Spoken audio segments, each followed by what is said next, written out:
back, everybody. Sometimes the most appreciated gifts are those with a personalized touch. Here to show us how to make last-minute gifts that are easy, inexpensive, and unique. Please welcome interior decorator Autumn Dunn. Hi, Autumn. Hi, okay, starting with what you have on right here, which is, you call it a T-shirt necklace, and I'm going to pick one of these up here and actually put it on, and you can wear it different ways. Yeah. Look at that. How cute is that? Woo!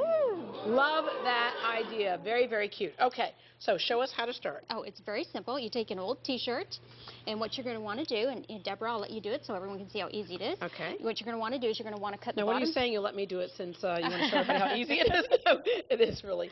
And how many of us have a bunch of T-shirts we're doing nothing with? That's right. And then what you want to do is you want to cut 1-inch strips straight across. Okay. And you don't have to do the whole thing, but just a little bit. Just keep going here. And then I'll show you. This is when you cut a strip, and it looks like this. Uh-huh.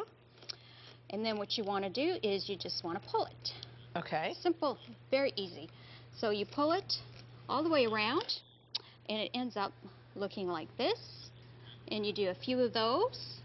And if you want a long one, you can have a long one, or you can... I think we had a wardrobe malfunction right here. I think I kind of cut mine in half right here. That's why I had you do it instead of me.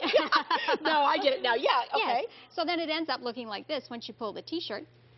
And you can fold it in half, and you can do 4 or 5 or how many you want it thick. Yeah. And then you want to embellish it a little bit. Now, I used several different things there. I used an ornament, what you've got there, and an old star brooch. Uh-huh. The flower is actually a barrette for your hair. Oh, cool. With a little ornament, Christmas ornament hanging down. That's really cool. I can see here, too, where you can use, especially if you're somebody who's crafty, pieces of broken jewelry. Absolutely. But go to the material store, you can find, like, just little remnants and things that you can put on as well. Yeah, on my necklace, I lost one earring, so I had one left, and this is the piece off the leftover earring that I had. Oh, very cool. Okay, great idea there. It's something you can whip up pretty quickly. Yeah. All right, our next idea is making homemade soaps. Yes, if you have guests coming to stay over the Christmas holidays and you want to make them feel extra special and welcome, these are very quick and easy homemade soap and bath salt recipes that with things that you already have in your home. For instance, you don't need to make soap from scratch. You just take a bar of soap that you already have. Okay. And you're going to want to grate it. And so you'll take your grated soap, and you'll take some oatmeal. Okay. And you'll crush that up and mix that together. Things that we know are good for the skin. Absolutely, great for the skin. And you just take a small amount of warm water, and you're going to mix that together until you can form like a dough ball. Okay. And once it feels like a dough ball in your hand, you can simply take a piece of rope. This is off a gift bag that I had. So again, it was just something I found around the house. You can press it into the ball, and you form it, and you can see the sample in the red basket. The little baskets that you have right over here. I have a little blue soap on a rope ball. Just a little bit further down from that picture. The soap on the rope ball, and you also have, we'll go over here and grab it because that is so cute. It was a great idea because I like what you did. You put it right there and put the little words on there. And the little label. Yeah. Yeah, and that's great for the gentleman staying. Yeah. And I love right here that you can use like little cookie cutters to cut out the shapes of the... Again, it's just the same process. You can use oatmeal or not. You can add food coloring or not. It's completely up to you, whatever you have. But you take your ball and you press it down, and now you simply just take your cookie cutter and you make a shape with your cookie cutter. Yeah. Then you have to let it dry a little bit, and you can pop it out, and you end up with a nice little handmade soap for the bathroom. Great idea there. Yeah. Okay, what else do you have for us? I have homemade bath salts. So what you do is you take your Epsom salts, and you take your sea salt.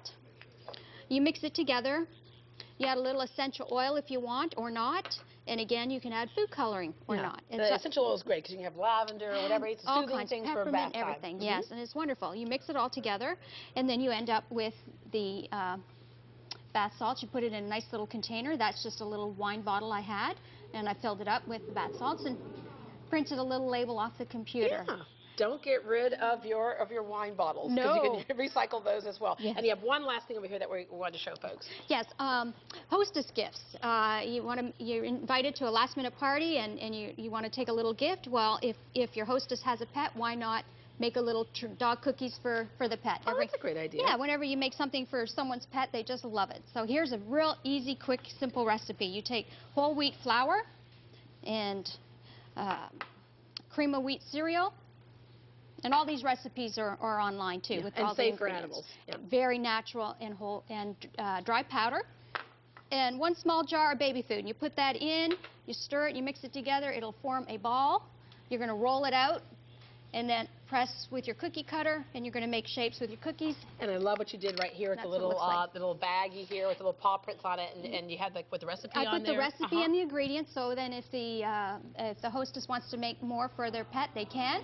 And I put it in a Ziploc bag so that they can keep it in the refrigerator, or they could freeze it.